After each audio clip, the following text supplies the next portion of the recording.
السلام عليكم ورحمة الله وبركاته. إن الحمد لله نحمده ونستعينه ونستغفره ونعوذ بالله من شرور أنفسنا وسيئات أعمالنا. من يهده الله فلا مضل له ومن يضلل فلا هادي له. وأشهد أن لا إله إلا الله وأشهد أن محمدا عبده ورسوله. إن أحسن الحديث كتاب الله وخير الهدي هدي محمد وشر الأمور محدثاتها وكل محدثة بدعة وكل بدعة ضلالة وكل ضلالة في النار. اللهم صل على محمد وعلى آل محمد كما صليت على إبراهيم وعلى آل إبراهيم إنك حميد مجيد. اللهم بارك على محمد وعلى آل محمد كما باركت على إبراهيم وعلى آل إبراهيم إنك حميد مجيد. அளவற்ற அருளாளனும் நிகரில்லா பேரன்புடையனுமாகிய எல்லாம் உள்ள அல்லாஹ் ஒருவனுக்கு புகழனைத்தும் குறித்தும் அகிலத்திற்கோர் அருள் குறையாம் அண்ணலம் பெருமானார் ஸல்லல்லாஹு அலைஹி வஸல்லம் அவர்கள் மீதும் அவர்களின் சொல் செயலை தவறாது பின்பற்றி எழுகிய நல்ல தோழர்கள் மற்றும் நம் அனைவர்கள் மீதும் எல்லாம் வல்ல அல்லாஹுவின் வற்றா பெருங்கருணை என்றென்றும் எல்லாம் வல்ல அல்லாஹுவின் நல்லடியார்களே, எல்லாம் வல்ல அல்லாஹு தஆலா இவ்வுலகத்தில் மனிதர்களை படைத்து அவர்கள் நேரான வழியில் செல்ல வேண்டும் என்பதற்காக இறை தூதர்களை உலகத்திற்கு அல்லாஹ் அனுப்பி வைத்திருக்கிறார். ஆனால் அந்த இறை தூதர்களுடைய நல்வழிகளை ஏற்காமல் இறை தூதர்களுடைய வழிகாட்டுதலுக்கு எதிராகவும் இறை தூதர்களுக்கு எதிராகவும் ஒவ்வொரு காலகட்டத்திலேயும் ஏராளமான எதிரிகள் இருந்திருக்கிறார்கள். அல்லாஹ் திருக்குர்ஆனில் சொல்லும் பொழுது ஜஅல்னா லிகுல்லி நபியின் அதுவன் ஷயாத்தீனல் இன்சி வல் ஜின், நாம் ஒவ்வொரு நபிக்கும் மனிதர்களில் இருந்தும் ஜின்களில் இருந்தும் ஷைத்தான்களை விரோதிகளாக ஆக்கியிருக்கிறோம். அல்லாஹ் குறிப்பிடுகிறார். மனுஷன்லயே இருக்கிறான், ஜின்கள்லயும் இருக்கிறான். இந்த இறை தூதருக்கு எதிரான அனைத்து வேலைகளையும் செய்யக்கூடிய ஷைத்தான்கள் நிறைய இந்த உலகத்தில் இருக்கிறார்கள், ஏற்படுத்தி வைத்திருக்கிறோம் என்றால் நபியினுடைய உண்மையான கொள்கை, உண்மையான அறிவுரைகள் இவைகளை எல்லாம் சொல்கின்ற பொழுது அதை எதிர்த்து அதை பின்பற்ற விடாமல் ஆக்கக்கூடிய நிறைய மனிதர்கள் ஷைத்தான்கள் இந்த உலகத்தில் இருக்கிறார்கள். அதே நேரத்தில் எவ்வளவு கடுமையான எதிர்ப்புகள் இருந்தாலும் அந்த எதிர்ப்பையும் மீறி அந்த தூதரினுடைய உண்மையான வழிகாட்டுதலை மனப்பூர்வமாக பின்பற்றக்கூடியவர்களையும் அல்லாஹ் ஏற்படுத்தியிருக்கிறார். எவ்வளவு கடும் எதிர்ப்புகள் இருக்கிறதோ அதே போன்று கடுமையான ஆதரவு உள்ள எண்ணிக்கையில் குறைவாக இருந்தாலும் மன உறுதி உள்ள மக்களையும் அல்லாஹ் கொடுத்திருக்கிறார். சஹீஹ் முஸ்லிமில் நீங்கள் எடுத்து பார்த்தால் அல்லாஹ்வின் தூதர் அவர்கள் குறிப்பிடுகிறார்கள், எந்த ஒரு நபியாக இருந்தாலும் கானலஹு ஹவாரியும் அஸ்ஹாபுன், அந்த நபிக்கு சில உற்ற நண்பர்களும் சஹாபாக்களும் தோழர்களும் இருப்பார்கள். யஹ்துன பி சுன்னத்திஹி வ யக்ததுன பி அம்ரிஹி, அந்த தூதரினுடைய சுன்னத்தை அவர்கள் எடுத்து நடப்பார்கள், தூதரினுடைய கட்டளையை பின்பற்றி நடப்பார்கள். அப்படிப்பட்ட தோழர்களையும் உற்ற நண்பர்களையும் அல்லாஹ் ஏற்படுத்தியிருக்கிறார். எவ்வளவு கடுமையான எதிரிகள் இருந்தாலும் அந்த எதிரிகளினால் முழுமையாக நபியை எதிர்க்க முடியாது. அந்த நபியினுடைய கொள்கை கோட்பாடுகள் சிலருடைய உள்ளங்களில் ஆழமாக போய் சேரும்.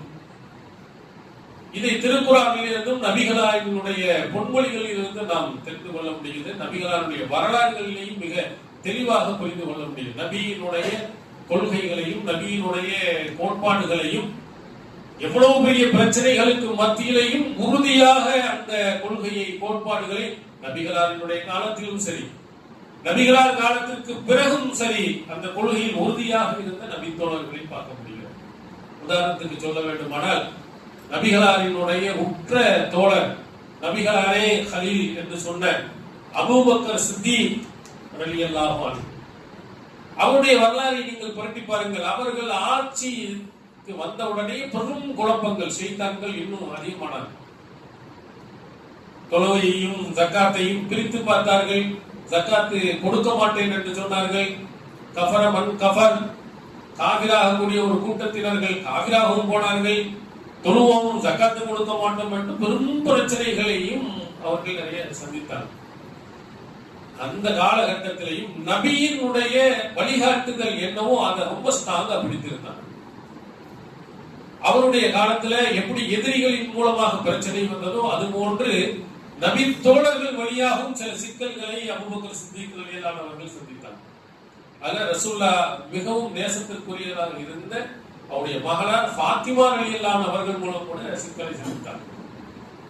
அவர்கள் அல்லாஹ்வின் தூதருடைய முற்ற நண்பரான ஜனாதிபதியான அபூபக்கர் சித்திக் ரலியல்லாஹு அன்ஹு அவர்களிடத்தில் வந்து, என்னுடைய தந்தையினுடைய ஒரு சொத்து இருக்கிறது, அதுக்கு நான் தான் வாரிசு, அந்த சொத்தை எங்களுக்கு தாங்க அப்படின்னு கேட்டாங்க.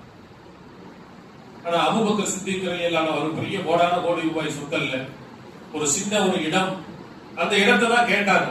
கேட்டவன சரி என்று கொடுக்கல. அப்போ அழகான ஒன்றை சொன்னார்கள். நபியினுடைய சுன்னத்தை, நபியினுடைய அறிவுரையை அங்கே எடுத்து சொன்னார்கள். லா நூரஸ், நாங்கள் ஒருபோதும் வாரிசாக்கப்பட மாட்டோம்.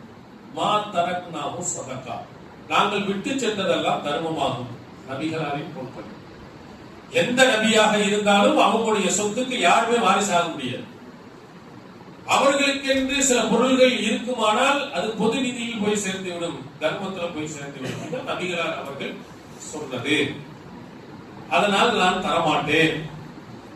அடுத்து அவர்கள் அழகான ஒரு வாசகத்தை சொன்னார்கள். அமலன்ன ஃபீஹா பிமா அமில ரசூலுல்லாஹி ஸல்லல்லாஹு அலைஹி வஸல்லம். அல்லாஹ்வின் தூதர் அவர்கள் இந்த தர்ம விஷயத்தில், இந்த விஷயத்தில் எப்படி நடந்து கொண்டார்களோ அப்படியே நானும் நடப்பேன். அதுல எந்த ஒரு மாற்றத்தையும் நான் செய்ய மாட்டேன் என்ற செய்தி புகாரில் பதிவு செய்யும். எங்கிருந்து வருகிறது? அவருடைய மகளின் மூலமாக வருகிறது. அவர்கள் புரியாமல் கேட்கிறார்கள். இருந்தாலும் அபூபக்கர் சித்திக் கராராக சரியாக சொன்னார்கள். அல்லாஹ்வின் தூதருடைய சுன்னத் எதுவோ அந்த சுன்னத்தை அப்படியே நான் பின்பற்றுவேன். அதுல எந்த மாற்றத்தையும் நான் செய்ய மாட்டேன் என்று சொன்னார். இப்படிப்பட்ட நல்ல தோழர்களையும் அல்லாஹ் தஆலா நபிக்கு கொடுக்கிறான். அபூஜஹல், உத்பா, ஷைபா போன்ற பெரும் பெரும் ஷைத்தான்கள் எதிரிகளை இருப்பதை போன்று இது போன்ற மார்க்கத்தினுடைய கொள்கை கோட்பாடுகளை அப்படியே பின்பற்றி நடக்கக்கூடிய நல்ல தோழர்களையும் அல்லாஹ் கொடுக்கிறான். நம்பிக்கை, அல்லாஹ்வின் மீது உள்ள நம்பிக்கை எப்படிப்பட்ட ஸ்ட்ராங், எந்த அளவுக்கு அல்லாஹ் சொல்லுகிறான் என்றால், வைதா கீல லஹும் ஆமினு கமா ஆமனன் நாஸ், அந்த மக்களிடத்திலே போய் இந்த மக்கள், இந்த நபி தோழர்கள் இருக்காங்க, இவங்க ஈமான் கொண்டதை போன்று நீங்களும் ஈமான் கொள்ளுங்கள் என்று சொல்லப்பட்டால் அவங்க சொல்ல காலு அனுமினு கமா ஆமன சுஃபஹா, இந்த முட்டாள்கள் மூடர்கள் எப்படி ஈமான் கொண்டார்களோ அப்படி நாங்கள் ஈமான் கொள்ளணுமா? அல்லாஹ் இன்னும் சுஃபஹா, அல்லாஹ் சொல்றான் இவன் தான் முட்டாள்கள், மூடர்கள் என்று அல்லாஹ் அவர்களை கண்டிக்கிறான். எப்படி சொல்லப்படுகிறது பாருங்க. அந்த நபி தோழர்கள் எப்படி அல்லாஹ்வின் மீது நம்பிக்கை கொண்டார்களோ அந்த மாதிரி ஒரு உறுதியான நம்பிக்கை. திருக்குறான்ல இன்னொரு இடத்தில் அல்லாஹ் தஆலா சொல்லுகிறார், ஃபஇன் ஆமனு பிமிஸ்லிமா ஆமன்தும் பிஹி தஹ்தது, உங்களை போன்று அவர்களும் ஈமான் கொண்டார், உங்க மாதிரி ஒரு ஸ்ட்ராங்கான ஒரு ஈமான் உங்களுக்கு இருக்குமானால் அவர்களும் நேர்வழியை அடைவார்கள். இந்த நபி தோழர்கள் இருந்த மாதிரி ஒரு ஸ்ட்ராங்கான ஒரு ஈமான் வலிமை உங்களுக்கு வரணும். அது மாதிரி ஈமான் அவர்கள் கொண்டார்கள். ஆனால் கண்டிப்பாக நேரான அல்லாஹ்வின் மீது உள்ள நம்பிக்கை எவ்வளவு ஸ்ட்ராங்கா இருந்தார்கள் என்பது நீங்க பாருங்க. ஆண்களா இருக்கட்டும், பெண்களா இருக்கட்டும், அல்லாஹ்வை எப்படி நம்ப சொன்னானோ திருக்குறான்ல அந்த உறுதியான நம்பிக்கை அவர்கள் நிறைந்திருந்தது. உதாரணத்துக்கு சொல்ல வேண்டுமானால் அஸ்மா பின்த் அபீ பக்கர் சித்தீக் ரலியல்லாஹு அன்ஹா அவர்கள், ஒரு செய்தி புகாரில் இடம்பெறுகிறது, அவருடைய தாயார் கத்தீலா அல்லது குத்தைலா என்று சொல்லப்படுகிறது. அவர்கள் முஷ்ரிக்கா இருக்கிறாங்க. அபூபக்கர் சித்திக் ரலியல்லாஹு அன்ஹுடைய மனைவி, அவங்க தலாக் விடப்பட்டாங்க. ஏன்னா இணை வைப்பில் இருந்த காரணத்தினால் வேண்டாம். கொஞ்ச நாளைக்கு பிறகு அவங்களுடைய மகள் 10 மாதம் சுமந்த இந்த அஸ்மா இடத்தில் வருகிறார்கள். வந்து உன்னோட நான் சேர்ந்து இருக்கலாம்னு ஆசைப்படுகிறேன். அவங்க இணை வைப்பு கொள்கை ஷிர்க்ல இருக்கிறாங்க. ஆனா பெத்த தாய், அவங்க 10 மாதம் சுமந்த தாய், அவங்க சேர்த்து வாழலாம், பக்கத்தில் இருக்கலாம் அப்படின்னு சொன்ன உடனே அம்மா தானே வைத்துக் கொள்ளணும்னு இல்லை, நபிகளாரிடத்தில் போய் ஃபத்வா கேட்கிறாங்க. கதிமத்து உம்மி வஹிய முஷ்ரிகா, அல்லாஹ்வின் தூதர் அவர்களே, என்னுடைய தாய் இணை வைப்பவராக இருக்கக்கூடிய நிலையில் என்னிடத்தில் சேர்ந்து வாழ ஆசைப்படுகிறார். அஃப அசில் உம்மி, நான் என்னுடைய தாயோடு சேர்ந்து வாழலாமா, மார்க்கம் அனுமதிக்கிறதா என்று அங்கே கேட்கிறார். அசிலி உம்மக்கி, உன்னுடைய தாயோடு சேர்ந்து நீ வாழ்ந்து கொள் என்று சொன்னார். சிறுக்களை தான் சேரக்கூடாதே தவிர அவங்களுக்கு உலகத்தின் தேவைகளை எல்லாம் நீ செய்து கொடுக்கலாம் நபிகளார் அனுமதிக்கிறார்.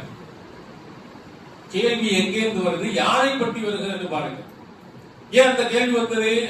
சிறுக்காக இருக்கக்கூடிய ஒருவரை நாம் பக்கத்தில் வைத்து விட்டால் நம்முடைய அமல்கள் அழிந்து விடுமோ, நாம் சிறுக்கில் போய் விடுவோமோ, அல்லாஹ்வுடைய கேள்விகளுக்கு நாம் பதில் சொல்ல வேண்டிய நிலைமை ஏற்பட்டு விடுமோ என்ற பய உணர்வு தான் அந்த ஈமானினுடைய வலிமை தான். தாயாக இருந்தாலும் கூட அவர்கள் சிறுக்கு இல்லாதவர்களாக இருக்க வேண்டும். அந்த சிறுக்கு நம்மிடத்தில் வந்துவிடக் கூடாது என்ற பயம், அந்த நம்பிக்கை எப்படி இருப்பார். ஒரு சின்ன அளவு கூட ஒட்டிடக்கூடாது. அவங்க போய் அவங்க அம்மா நான் இருக்கிற மாதிரி, நான் இணைப்பு தொழில இருக்கிற மாதிரி, நான் செய்யற மாதிரி நீ செய்யறதெல்லாம் வலுப்பட்டவே இல்லை. வந்து நான் சேர்ந்து இருக்கிறது மட்டும்தான் கேட்டாங்க, உன்னோட சேர்ந்து வாழுகிறேன் என்று மட்டும்தான் சொன்னாங்க. ஆனால் அவர்கள் அதையும் கூட ஒரு பயங்கரமானதாக அஸ்மான் ரலியல்லாஹு அவர்கள் எடுத்திருக்கிறார்கள் என்றால் ஈமான் எவ்வளவு ஸ்ட்ராங் பாருங்க. இறை நம்பிக்கை எவ்வளவு உறுதியா இருக்கணும், அல்லாஹ் ஒருவனை மட்டும் வணங்க வேண்டியது எவ்வளவு ஸ்ட்ராங்காக இருக்க வேண்டும் என்பதை பார்க்கிறார். அல்லாஹ் தஆலா சொல்றார், இவங்க மாதிரி ஒரு மன உறுதி, அல்லாஹ்வை மட்டும் வணங்கணும். சிறுக்கு நம்ம பக்கத்துல கூட ஒட்டிடக்கூடாது. சிறுக்கு வைத்திருந்தா நம்ம அவர்கள் எல்லாம் அழிந்து போய்விடும். அந்த பய உணர்வு உள்ள அந்த ஈமானிய உணர்வு நமக்கு இருக்கிறதா எப்படி பாருங்க.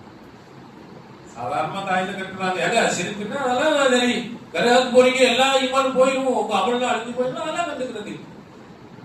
நேரடியாக இணை வைப்பாக இருக்கக்கூடியவைகளை கூட சாதாரணமாக நம்ம பெண்கள் கடந்து செல்கிறார்கள்.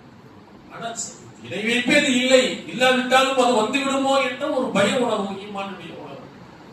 இதுதான் அல்லாஹ் தஆலா அது மாதிரி ஒரு ஸ்ட்ராங்கான ஒரு ஈமான் அந்த நபித்தோழர்கிட்ட இருந்த மாதிரி ஒரு ஈமான் உங்களுக்கு வரணும் அப்படின்னு அல்லாஹ் தஆலா குறிப்பிடுகிறார். அதே மாதிரி அவர்கள் எந்த அமல்கள் எதை செய்தாலும் இதை திருப்தியை எதிர்பார்த்தவர்களாக இருந்தார். உலக ஆசை, உலகத்தினுடைய பதவி இதெல்லாம் அவங்கள்ட்ட கிடையாது. அல்லாஹ் சொல்றார், தராஹும் ருக்கஅம் வ சுஜ்ஜதன் வ யப்தகூன ஃபضலம் மினல்லாஹ். அவர்களை ருக்கு செய்தவர்களாக, சஜிதா செய்தவர்களாக நீ பார்ப்பேன்.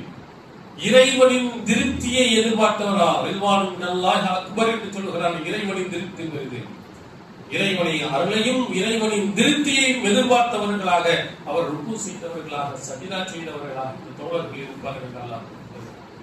படைத்த இறைவனை வணங்குவது, படைத்த இறைவனுக்கு உரிய கடமைகளை செய்வது அனைத்தும் இறைவனின் அருளையும் இறைவனின் திருப்தியை எதிர்பார்த்து வந்தவர்.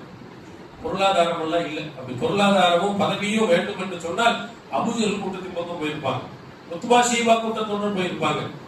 ஏழ்மை நிலையில் இருந்தவர்கள், கஷ்ட நிலையில் இருந்தவர்கள், கஷ்டமான நிலையில் உள்ள அந்த தூதரை தான் பின்பற்றினார். நபிகளார் பல கோடி ரூபாய்களை வைத்துக் கொண்டு வர்றவங்களுக்கு அள்ளி அள்ளி இந்த வேலை எடுத்துக்க, இந்த பணத்தை எடுத்துக்க அப்படிலாம் கொடுக்கல. இல்லை, அவங்களுக்கு 3 வேளை சாப்பாடு வழி இல்லை. அவ்வளவு ஏழ்மை நிலையில் இருந்தும் கூட இந்த மக்கள்லாம் வந்தாங்க. யாரெல்லாம் வந்தார்கள்? அபூ சுஃபியான் கேட்ட கேள்விக்கு, அபூ சுஃபியானிடம் கேட்ட ஒரு அழகான கேள்வி, ஹெர்குலிஸ் மன்னர் கேட்ட கேள்விக்கு துஅஃபாஹும், அங்க ஈமான் கொண்ட யாரா எல்லாம் பலகீனமானவர்கள். பலகீனமானவர் எங்க போவான்னு தெரியுங்க? பணம் எங்க இருக்கு அங்க பார்த்தா போவான். நம்மளே கஷ்டத்துல இருக்கோம், நம்மளே சிரமத்துல இருக்கிறோம், நமக்கு எதுப்பா இந்த வம்பு? அந்த பெரிய பெரிய கூட்டம், அபூஜஹில் போன்ற பெரும் தலைவர்கள்லாம் எதுக்குறான், அடிக்கிறான், உதைக்கிறான், கொலை பண்றான், அதுக்கு இருக்கு நமக்கு அப்படின்னு போயிருக்கணும். இல்ல, ரொம்ப பலகீனமானவர்கள் தான் ஈமானின் பக்கம் வந்துட்டே இருந்தாங்க. அவங்க கூடுனாங்களா குறைஞ்சாங்களா, வர வர அவருடைய எதிர்ப்பும் கடுமையாகுது, கடுமையான முறையில் தொல்லைகளும் அதிகமாகிறது. அப்போ கூடுகிறார்களா குறைகிறார்கள், அதிகமாகிறார்களா குறைகிறார்களா அப்படின்னு சொன்னா அதிகமா தான் அழித்த இருக்கிறார், குறையவே இல்லை. வர்ற கூட்டம் கூடிக்கொண்டே இருக்கிறது. ஆனா நபிகளார் இடத்தில் அதிகாரம் இல்லை, பணம் இல்லை, பொருளாதாரம் இல்லை, கொள்கை மட்டும்தான் இருந்துச்சு. அப்படி இருக்கிற மாதிரி உள்ள தோழர்கள் இறை திருப்தியை மட்டும்தான் எதிர்பார்த்து வந்தாங்க. பதவி இப்போ பாருங்க, இப்போ ஒரு ஆளுங்கட்சியா வந்தாங்கன்னா அவனுக்கு முன்னா 1000 பேர் போவான், கூப்பிடாமலேயே நிறைய பேர் வருவான். ஆனா கஷ்டமான நேரம், சிரமமான நேரத்துல வந்து உதவி செய்வானா? அதிகாரம் இல்லை, ஆட்சி இல்லை, அவன் பின்னாடி வருவானா? வரமாட்டான்.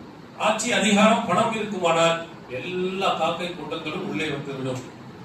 ஆனால் உண்மையாக நேசிப்பவன் மட்டும்தான் கஷ்ட நேரத்திலேயும் மக்களுக்கு உதவி செய்வான். அல்லாஹ் திருக்குறான்ல இந்த தோழர்களை பற்றி சொல்லும் பொழுது அல்லதீன தபவு ஃபி ஸாஅத்தில் உஸ்ரா, தோழர்கள் எப்படிப்பட்டவர்கள் என்றால் கஷ்டமான நேரத்திலும் இந்த தூதரை பின்பற்றியவர்.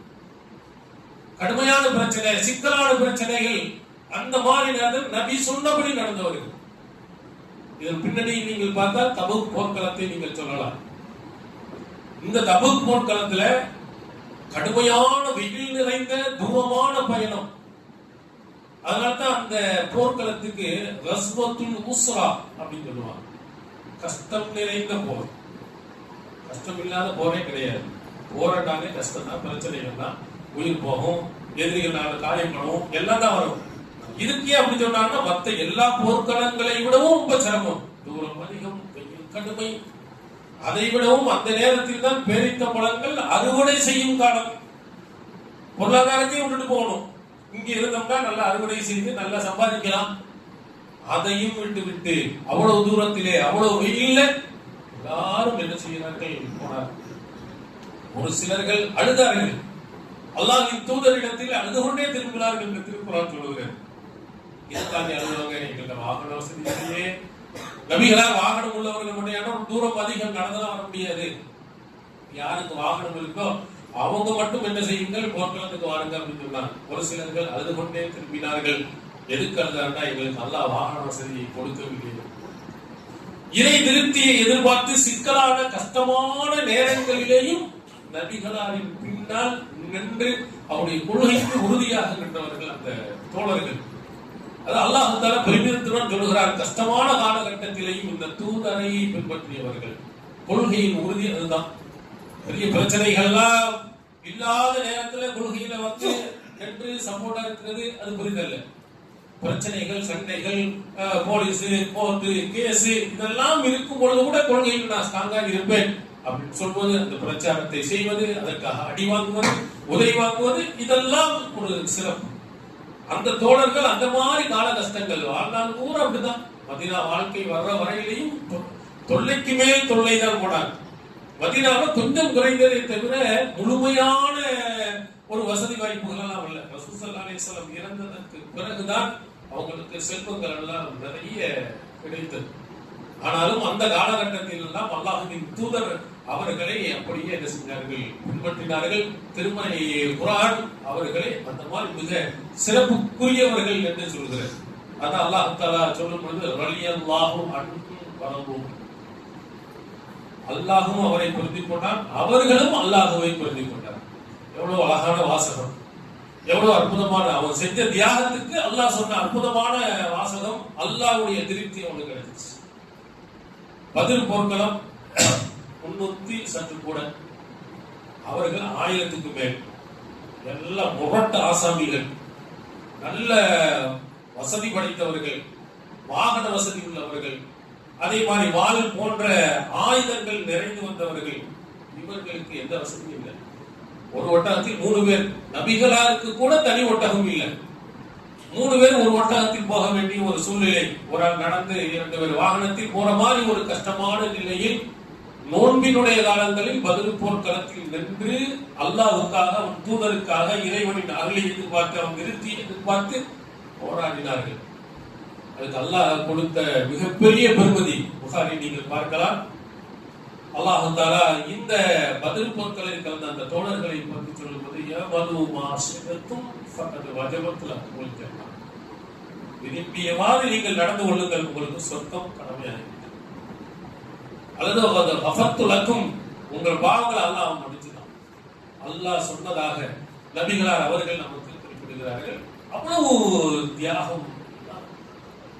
ஆண்களுக்கும் சரி, பெண்களும் சரி, பெண்கள் எதிரையும் சளைக்காதவர்களாக இந்த கொள்கைக்கு வந்த பிறகு முன்னாக கஷ்டங்கள் வந்து கொண்டே இருந்தது. ஆனா அந்த கஷ்டத்தை எல்லாம் அவர்கள் பெரிதுபடுத்தல. இறைவனின் திருப்தியை எதிர்பார்த்து அல்லாஹ்வுடைய விதியத்தை ஒத்துக்கொண்டார். உம்மு சலமா ரலியல்லாஹு அன்ஹா அவருடைய வாழ்நாளை நீங்கள் பாருங்கள். அல்லாஹ் தஆலா அவருக்கு அழகான, அற்புதமான, மார்க்கப்பட்டுள்ள ஒரு சிறந்த கணவரை கொடுத்தார். உம்மு சலமாவுடைய கணவர் அபூ சலமா. பிள்ளையையும் அல்லாஹ் தஆலா அவர்களுக்கு கொடுத்தார். சோதனை உள்ளே வருகிறது.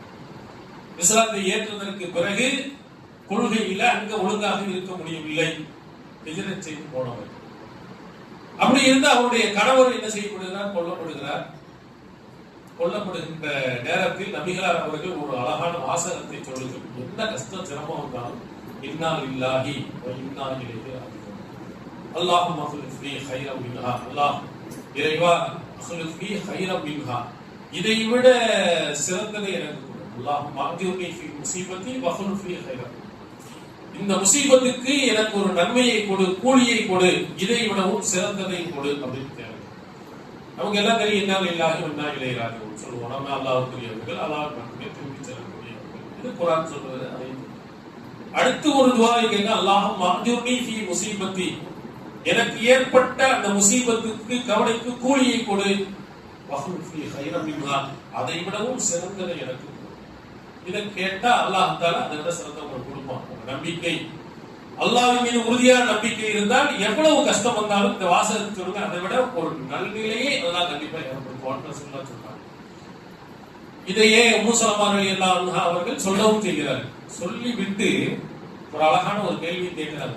ஐயுல் முஸ்லிமீன கைரும் மின் அபீ சலமா. அபூ சலமாவை விட இந்த முஸ்லிம்களில் சிறந்தவர் யார் இருக்கிறார்? எப்படிப்பட்ட கணவர் அவர் நடந்திருப்பார் பாருங்க. மொத்தத்திலேயே அந்த மதீனாவிலேயே இருக்கக்கூடிய எல்லாரையும் பார்த்து உம்மு சலமா ரலியல்லாஹு சொல்றாங்க, அபூ சலமாவை விட ஒரு சிறந்தவர் இங்க இருப்பாரா?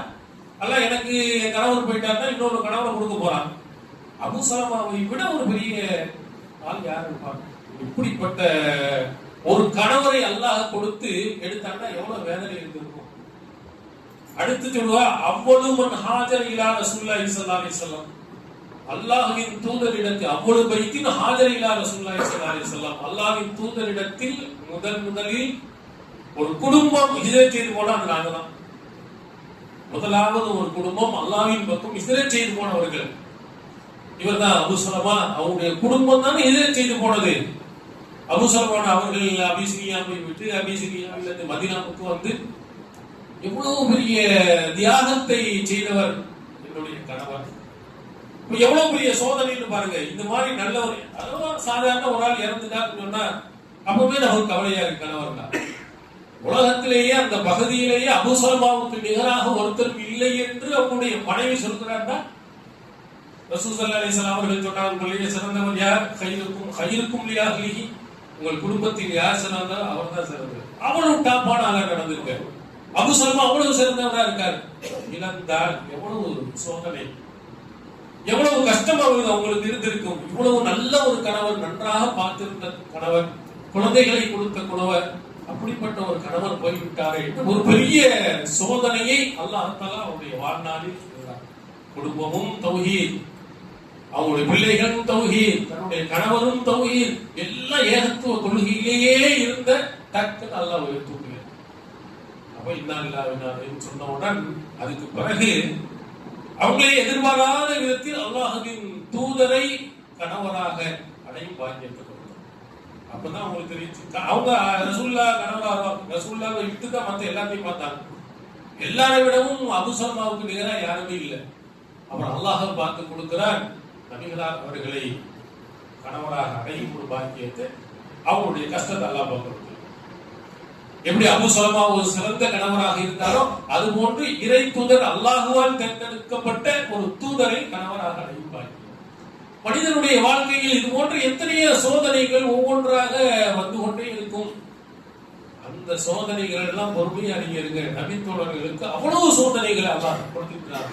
பொருளாதாரத்தில் கொடுத்தா, பிள்ளைகளை எடுத்து கொடுத்தா, நோய் நொடியை கொடுத்தான்.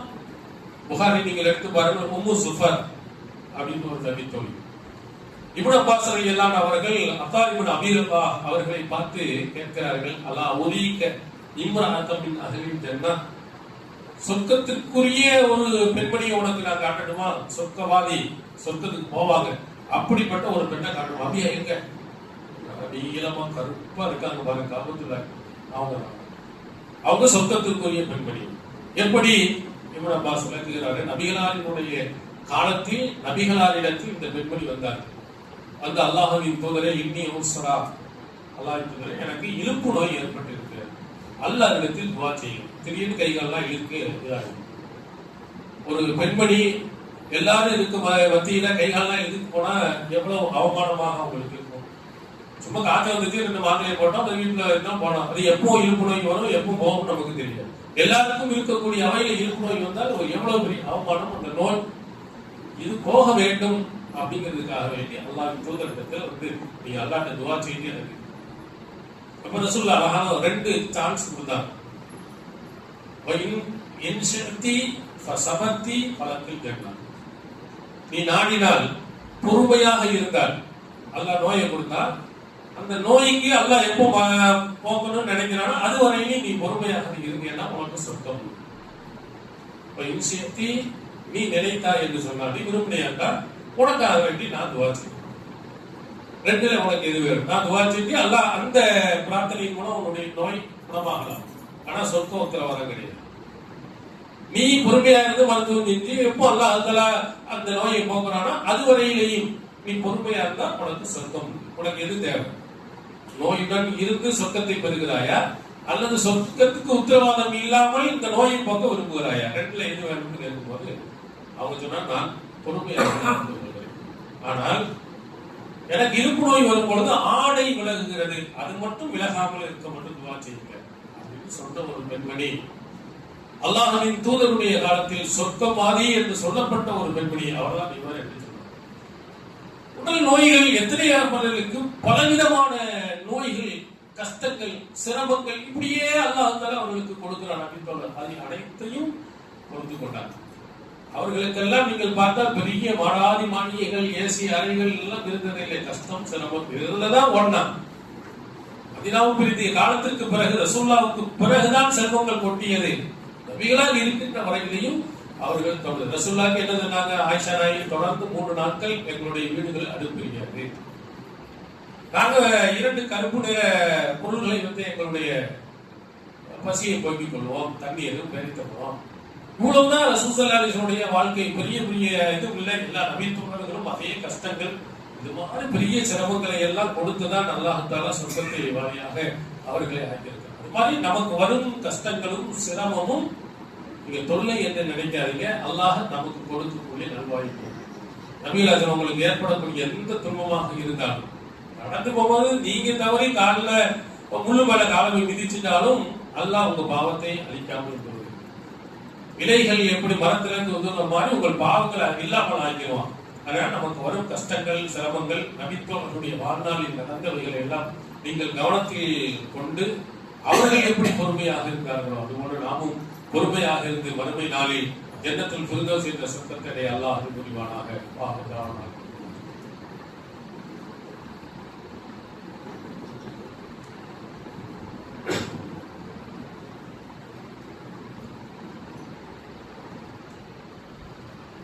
அல்ஹம்துலில்லாஹ். எல்லாம் வல்ல அல்லாஹ்வின் நல்லடியார்களே, நபித்தோழர்கள் அவர்களுடைய தியாகங்கள் அதுக்கு நிகராக இந்த உலகத்தில் யாரும் செய்ய முடியும். ரசூலுல்லாஹ் அதுக்கு அழகா சொன்னாங்க. புகாரி நீங்கள் பார்க்கலாம். நீங்க உஹது மலை அளவுக்கு தங்கத்தை தர்மம் செய்தாலும் என்னுடைய தோழர்கள் ஒரு முத்தளவு நசீபு அல்லது அதுல பாதி அளவுக்கு கூட அது நிகராக அவங்களுடைய இஹ்லாஸ், அவங்களுடைய மன தூய்மை, அவங்க செய்தவைகளுக்கெல்லாம் நம்ம என்னத்தை கோடி கோடியா கொடுத்தாலும் அவ்வளவு தியாகம், அவங்களுடைய ஈமானுடைய உறுதி, இவையெல்லாம் நிறைய அதுக்கு நிகராக நாம முடியும். ஆனா அதே நேரத்தில் அவங்க தியாகம் செய்திருக்கிறார்கள், நிறைய பொருளாதாரத்தை இழந்திருக்கிறாங்க, கஷ்டப்பட்டு இருக்கிறார்கள் என்றால் அவங்க சொன்ன அனைத்துமே மார்க்க சட்டம் இருப்பதால் அவங்க சொன்னது பூரா அப்படி நம்ம பின்பற்ற வேண்டும் என்பது அல்லாஹ்வும் தூதரும் சொன்ன அடிப்படையில் நடந்தார்கள் என்றால் அதை நம்ம ஏற்கலாம். அல்லாஹ்வும் தூதரும் சொல்லாததை புதிதாக அவர்கள் சொல்வார்கள் என்று சொன்னால் அதை பின்பற்றக்கூடாது. அந்த அதிகாரத்தை அல்லாஹ் கொடுக்கல. நீ எவ்வளவு பெரிய தியாகம் செஞ்சாலும் சரி, எவ்வளவு பெரிய தர்மம் செய்தாலும் சரி, அல்லாஹ்வினுடைய அதிகாரம் யாருக்கு இனி ஹுக்கும் இல்லாத இல்லா, அல்லாஹ்வுக்கு மட்டும்தான் சட்டம் சொல்லும் அதிகாரம் இருக்கு. அவன் சொன்னாதான் நம்ம நடக்கணும். அவனுடைய தூதர் காட்டி தந்தாதான் நமக்கு தேவை. நபித்தோழர்கள் நாம் பின்பற்றுவதற்குரிய இது ஒரே ஒரு உதாரணம் புகாரியில் பதிவு செய்யப்பட்டுள்ள செய்தி. நபி தோழர்களே பின்பற்றுறது. ஏன்னா ஃபர்ஸ்ட் கட்டளை அவங்களை பின்பற்றணும்னா முதல்ல நபி தோழர்கள் தான் பின்பற்றணும். ஒரு நபி தோழர் இன்னொரு நபி தோழரை பின்பற்றுதல். அலி ரலியல்லாஹு உஸ்மான் ரலியல்லாஹு அந்த சட்டத்தை பின்பற்ற மறுத்து விட்டார்கள். தமத்து ஹஜ்ஜி கூடாது என்றால், கிரான் என்று கூடாது என்றால், அப்ப என்ன சொன்னார்கள்? மாகுந்துல் அதா சுன்னத்தன் நபி ஸல்லல்லாஹு அலைஹி வஸல்லம் லி கௌலி அஹதின், எந்த ஒரு மனிதனுக்காக வேண்டியும் நபிகளாரின் சுன்னத்தை நான் விட்டுவிட மாட்டேன். ஒரு ஜனாதிபதி உஸ்மான் ரலியல்லாஹு ரசூலுல்லாஹ்வுடைய 2 மகளை திருமணம் முடித்தவர், சொர்க்கவாதி என்று சொல்லப்பட்டவர், நிறைய தியாகம் செய்தவர், உமா போன்ற கிணறுகளை இந்த மக்களுக்காக வேண்டி விலைக்கு வாங்கி அர்ப்பணம் செய்தவர், எவ்வளவோ செய்திருக்கிறார். அதனால அவர் சொன்னதெல்லாம் சட்டமாக. அலி ரலியல்லாஹு அதெல்லாம் பார்க்க அல்லாஹ்வின் தூதருடைய சுன்னத்தை தான் ஃபர்ஸ்டே தவிர எந்த ஒரு மனிதனுடைய சுன்னத்தை அல்லாஹ்வின் தூதருடைய சுன்னத்துக்காக அவர்கள் நான் பின்பற்ற மாட்டேன்னு உடனே சொன்ன செய்தி புகாரி பார்க்கலாம். இப்னு மஸ்ஊத் ரலியல்லாஹு அவர்கள் சொன்ன ஒரு செய்தி புகாரியில் இடம்பெற்றிருக்கிறது. அபூ மூஸா அல்-அஷ்அரி ரலியல்லாஹு வந்து ஒரு ஃபத்வா கேட்கிறாங்க. வாரிசுரிமை சட்டம் தொடர்பாக கேட்கிறாங்க. ஒரு மகள் இறந்தவருக்கு இருக்கிறாங்க, அடுத்தது மகனின் மகள், இன்னொன்னு ஒரு சகோதரி. இந்த 3 பேருக்கு சொத்தை எப்படி பிரிச்சு கொடுக்கிறது அப்படின்னு அபூ மூஸா அல்-அஷ்அரி சொன்னாங்க, மகளுக்கு பாதி, சகோதரிக்கு பாதி. மகனின் மகளுக்கு கிடையாது. வேணும்னா அப்துல்லா பின் மஸ்ஊத் ரலியல்லாஹு கேட்பாங்க. அப்துல்லா பின் மஸ்ஊத் ரலியல்லாஹு அவங்கள்ட்ட போய் இப்படி சொல்லுவாரு, இது கரெக்டான்னு கேட்கும்போது அவர் சொன்னா கிடையாது. அபூ மூஸா அல்-அஷ்அரி சொன்ன மாதிரி நான் தீர்ப்பளினா இதன் லலல்து அமா அன மினல் முஹ்தமி சொன்ன அற்புதமான வாசம். இதன் லலல்து, நான் வழிகட்டவனாக ஆகியிருப்பேன், நேர்வழி பெற்றவனாக இருக்குவான். ஒரு நபித்தோழர் அபூ மூஸா அல்-அஷ்அரி நபிகளால் புகழப்பட்ட ஒரு நபித்தோழர். அவர் சொன்ன அந்த சட்டத்தை சொல்லுகிறார். அவர் சொன்ன மாதிரி நடந்தா நான் வழிகட்டவன் ஆகிடுவேன், நேர்வழி பெற்றவன் ஆக மாட்டேன். நபிகளார் எப்படி தீர்ப்பு கொடுத்தாங்களோ அந்த தீர்ப்பு உங்களுக்கு நான் சொல்கிறேன் அப்படின்னு சொல்லிட்டு, மகளுக்கு சொத்தில் பாதியை கொடுங்கள், மகனின் மகளுக்கு 6இல் 1 கொடுங்கள், மீதம் உள்ளது சகோதரி கொடுங்கள். மகனினுடைய மகளுக்கு, மகன் வீட்டு பேத்திக்கு வந்து 6ல் 1 பங்கு இருக்கு. நபிகளார் இப்படித்தான் தீர்ப்பளித்தார்கள். அவங்க பெரிய தியாகம் செய்திருந்தாலும் மாற்று சட்டம் என்று வரும்போது அவங்களுக்கு அதிகாரம் இல்லை. நபி என்ன சொன்னாங்களோ அப்படித்தான் நம்ம நடக்க வேண்டும் என்று நபித்தோழர்கள் நமக்கு வழிகாட்டி இருக்கிறார். அதனால நபித்தோழர்களுடைய தியாகங்களை, கஷ்டங்களை, சிரமங்களை நாம் மதிப்போம். அதே நேரத்தில் அல்லாஹ்வுடைய அதிகாரத்தை அவர்களுக்கு நாம் கொடுக்க வேண்டாம், கொடுக்க மாட்டோம். அல்லாஹ்வின் தூதரும் நமக்கு என்ன வழிகாட்டினார்களோ அதை பின்பற்றக்கூடியவர்களாக எல்லாம் அல்லாஹ் தஆலா நம் அனைவரையும் ஆக்கிடுவானாக. வாஹ்